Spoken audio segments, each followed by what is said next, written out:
Hey everyone, welcome back to the daily Leetcode breakdown. I try to reply to everyone, so if any part of this explanation feels confusing, please let me know in the comments and I will help you out. Let's take a look at today's problem. It is definitely a bit wordy, so let's break it down into plain English. Imagine we have an endless supply of a few specific coin values, and we want to find the kth smallest total amount we can possibly make. Let's use the first example. We have coins worth 3, 6, and 9, and we want to find the third smallest amount we can make. But here is the big catch. We are strictly not allowed to mix different types of coins together to make a single amount. So if we only use the 3-value coin, we can make amounts that are multiples of 3, 6, 9, 12, 15, and so on. Using only the 6-value coin gives us amounts that are multiples of 6, like 6, 12, and 18. And the 9-value coin gives us multiples of 9, like 9, 18, and 27. If we combine all those possible amounts into one big list, sort them from smallest to largest, and remove any duplicates, we get a single timeline of amounts. Since we are looking for the third smallest amount, we just count to the third number in that combined list, which is 9.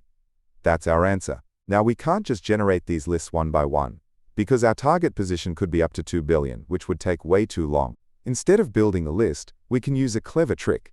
We guess an answer, and then mathematically check how many valid amounts are smaller than or equal to our guess.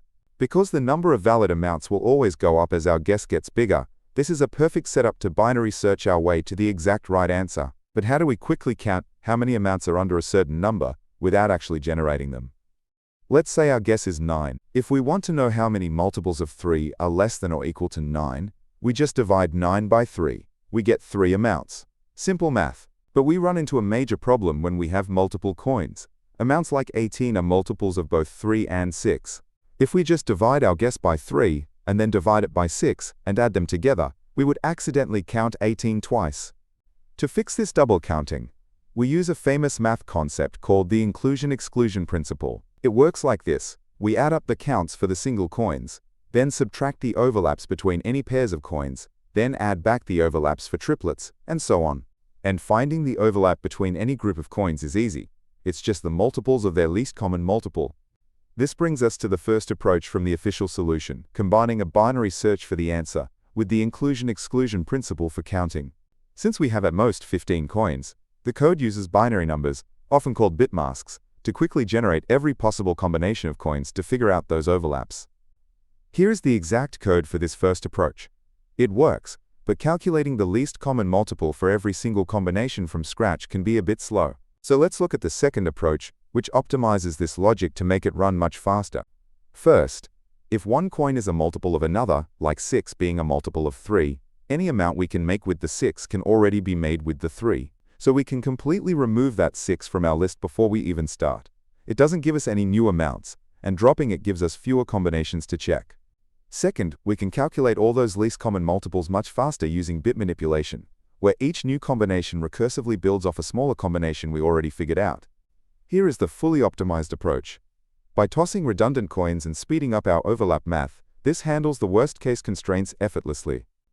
Let's zoom in on that counting function to see exactly how the inclusion-exclusion math works with a simple example. Imagine our binary search is currently guessing the number 12, and our coins are 5 and 2. We want to know how many valid amounts are 12 or less. First, we look at the 5 coin alone. 12 divided by 5 gives us 2 amounts. Next, we look at the 2 coin. 12 divided by 2 gives us 6 amounts. Then we look at the combination of both coins. Their least common multiple is 10. We divide our guess of 12 by that common multiple of 10, which gives us one overlapping amount that we counted twice. Finally, we add the single counts together, which is 2 plus 6, and subtract the pair overlap of 1, leaving us with exactly 7 valid amounts. A quick note on edge cases for this problem, because it's easy to get an error with such large numbers.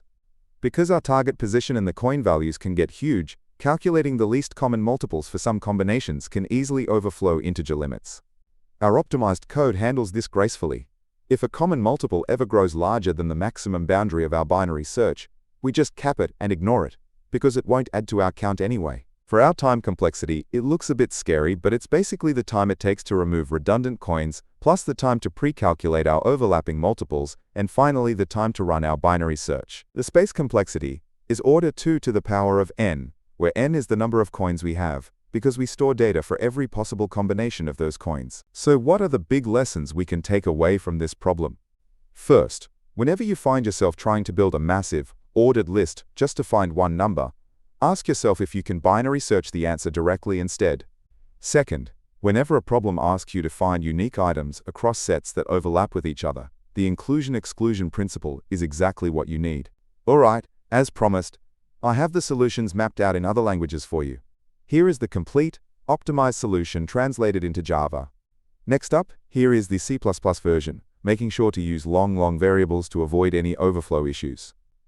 And finally, here is the solution in JavaScript, taking advantage of big ints to handle the maths safely. If you want to run these codes yourself without typing them out, you can head over to leetcodeunlock.com using the link in the description to just copy and paste them. By the way, you might have noticed the format of these videos has changed recently to be a bit more fast-paced. Please let me know your thoughts on this new style in the comments below. Also, if you're new here, you can probably tell this is narrated by AI. I built this tool to instantly generate clean explanations to help me study, and I share them here with 0 ads and 0 sponsorships to help you too. I'm actually on a mission to eventually post a solution for literally every single Leetcode problem, so check out my main channel Leetcode Unlocked if you want to study problems outside of just the daily challenge. If you want to help support that massive goal, you can donate at buymeaboba.com/LeetCodeDaily. Please make sure to like and subscribe, and I will catch you in the next one.